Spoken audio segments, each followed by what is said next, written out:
कल के वीडियो में मैं भारत माता नामक पाठ का सारांश दिया। आज उसी पाठ से संबंधित पाठ्य पुस्तक के प्रश्न अभ्यास है।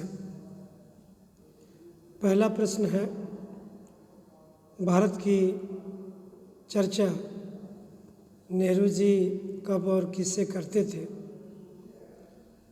प्रश्न का उत्तर है, जब नेहरू देश का दौरा करते थे और जन सभाओं में भाषण करते थे तो वे किसानों की सभा में भारत की चर्चा अवश्य किया करते थे। उनका विचार था कि किसानों का दृष्टिकोण सीमित है, वे अपने गांव तक ही सीमित है, इसलिए उन्हें भारत के व्यापक अर्थ का ज्ञान कराना चाहिए। दूसरा प्रश्न है, नेहरू जी भारत के सभी किसानों से कौन सा प्रश्न बार बार करते थे? उत्तर है, नेहरू जी भारत के सभी किसानों से निम्नलिखित प्रश्न बार बार करते थे। पहला, भारत माता की जय नारे का क्या अर्थ है? दूसरा, यह भारत माता कौन है? तीसरा, वह धरती कौन सी है जिसे वे भारत माता कहते हैं? गांव की, जिले की, सूबे की या पूरे हिंदुस्तान की? अगला प्रश्न है, दुनिया के बारे में किसानों को बताना नेहरू जी के लिए क्यों आसान था? उत्तर है, दुनिया के बारे में किसानों को बताना नेहरू जी के लिए आसान इसलिए था क्योंकि वे देश विदेश के बारे में विभिन्न बातें पहले से ही जानते थे। वे भारत के पुराणों और महाकाव्यों को पढ़कर भारत के नगरों से परिचित हो चुके थे। तीर्थ यात्राएं करके देश के चारों कोनों से परिचित हो चुके थे। अनेक सैनिकों ने विश्व युद्ध के दौरान विदेशों में जाकर युद्ध किया था और विदेशी नौकरियां की थी। किसान तीसरे दशक में छाई विश्वव्यापी आर्थिक मंदी से भी परिचित थे। अगला प्रश्न है, किसान सामान्यतः भारत माता का क्या अर्थ लेते थे? किसान सामान्यतः भारत माता का अर्थ समझते थे भारत की धरती। अगला प्रश्न है, भारत माता के प्रति नेहरू जी की क्या अवधारणा थी?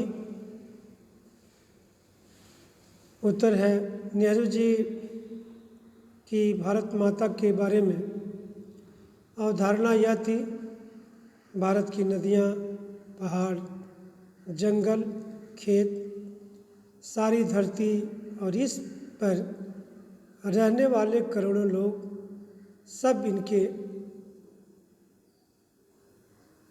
योग का नाम ही है भारत माता।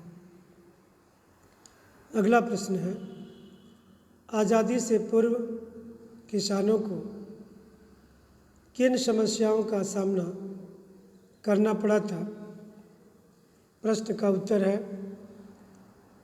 आज़ादी से पूर्व किसानों को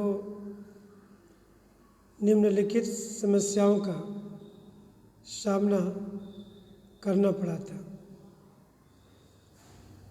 गरीबी, कर्जदार होना, पूंजीपतियों के शिकंजे में फंसे रहना, जमींदारों और महाजनों के जाल में तड़पना, खेती के बदले लगान की कठोरता से वसूली होना, अधिक ब्याज देना, पुलिस के अत्याचार सहना और विदेशी शासन के अत्याचारों को सहन करना। पाठ के आसपास के कुछ प्रश्न हैं। आज़ादी से पहले भारत निर्माण को लेकर नेहरू के क्या सपने थे? क्या आज़ादी के बाद वे साकार हुए? चर्चा कीजिए। उत्तर है, आज़ादी से पहले भारत निर्माण को लेकर नेहरू के निम्नलिखित सपने थे। कोई किसान गरीब न होगा, किसी पर कर्ज न होगा, सभी के कर्ज माफ़ कर दिए जाएंगे, उन्हें पूंजीपतियों, महाजनों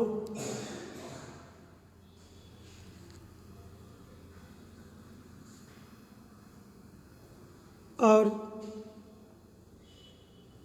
जमींदारों के शिकंजों से छुड़ाया जाएगा। उनसे लगान वसूली करने और ब्याज वसूली करने में नरमी बरती जाएगी, शर्त आसान की जाएगी, उन्हें पुलिस के अत्याचारों से मुक्त कराया जाएगा। जो विदेशी शासन इन सब कष्टों को हवा दे रहा है, उसे उखाड़ फेंका जाएगा। क्या सपने सच हुए?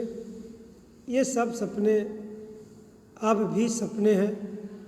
करोड़ों किसान अब भी 2 वक्त की रोटी नहीं जुटा पाते। कितने किसान भूखमरी के कारण आत्महत्या तक कर लेते हैं। कर्ज माफ़ होना ऐसी समस्या नहीं है जिसे एकदम समाप्त किया जा सके। किसानों को आवश्यकता पड़ने पर फिर कर्ज लेना पड़ता है। उसके लिए अपने खेत, घर गिरवी रखने पड़ते हैं। बैंक भी कर्ज देते समय संपत्ति गिरवी रखते हैं। हाँ, लगान वसूली करने और सूद कम करने के संबंध में सुधार अवश्य हुआ है। अब बैंक किसानों को आसान शर्तों पर ऋण देते हैं। पुलिस के अत्याचार कभी कम नहीं हो सके। हाँ, विदेशी शासन जरूर उखड़ गया है। अगला प्रश्न है, भारत के विकास को लेकर आप क्या सपने देखते हैं? उत्तर है, भारत के विकास को लेकर हम निम्नलिखित सपने देखते हैं।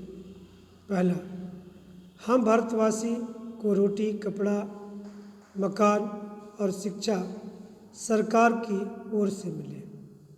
दूसरा, हर भारतवासी को रोजगार का साधन प्रदान किया जाए। तीसरा, देश के लिए अन्न उपजाने वाले किसानों का सम्मान हो, निर्माण करने वाले मजदूर खुशहाल हों और रक्षा करने वाले सैनिकों को गौरव प्राप्त हो। चौथा, भारत फिर से सुखी, समृद्ध और उन्नत बने। अगला प्रश्न है, आपकी दृष्टि में भारत माता और हिंदुस्तान की क्या संकल्पना है? लिखिए। मेरी दृष्टि में भारत माता और हिंदुस्तान की संकल्पना निम्नलिखित है। भारत की हरी भरी धरती, सबके ऊंचे पर्वत, घने जंगल, सदा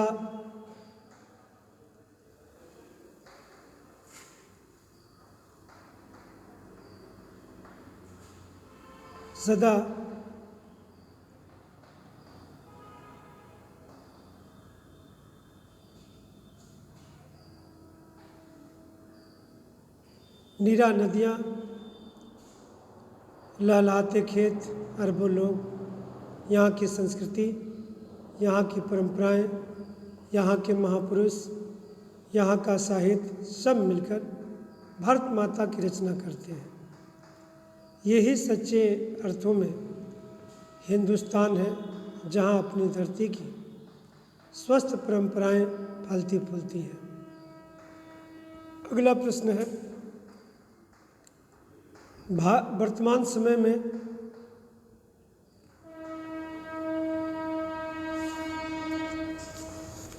किसानों की स्थिति किस सीमा तक बढ़ती है, चर्चा कर लिखिए। वर्तमान समय में किसानों की स्थिति एक सीमा तक ही बदल पाई है। उन्हें आसान शर्तों पर ऋण दिया जा रहा है, लगान वसूलने में भी नरमी बरती जाती है। सूखा या बाढ़ के समय लगान कम कर दिया जाता है, कभी कभी तो कर्ज भी माफ़ कर दिए जाते हैं, परंतु ये सुविधाएं इतनी कम हैं कि अभी भी अधिकांश किसान कठिनाई से पेट भर पाते हैं। अगला प्रश्न है, आज़ादी से पूर्व अनेक नारे प्रचलित थे कि 10 नारों का संकलन करें और संदर्भ भी लिखिए। भारत माता की जय सामान्य नारा जो हर सभा में बोला जाता था। इंकलाब जिंदाबाद क्रांति को हवा देने के लिए यह नारा लगाया जाता था। जय हिंद सुभाष चंद्र बोस का नारा, तुम मुझे खून दो मैं तुम्हें आज़ादी दूंगा, सुभाष चंद्र बोस द्वारा सशस्त्र क्रांति का आह्वान, करो या मरो गांधी जी का आह्वान, स्वतंत्रता हमारा जन्मसिद्ध अधिकार है, लोकमान्य तिलक, हिंदी हिंदू हिंदुस्तान, प्रताप नारायण मिश्र, हिंदू मुस्लिम सिख ईसाई सब आपस में भाई भाई एकता से संबंधित सामान्य प्रचलित नहीं रखनी सरकार भाइयों, नहीं रखनी भारत छोड़ो आंदोलन का नारा, साइमन वापस जाओ साइमन कमीशन का विरोध करने के दौरान लगा नारा।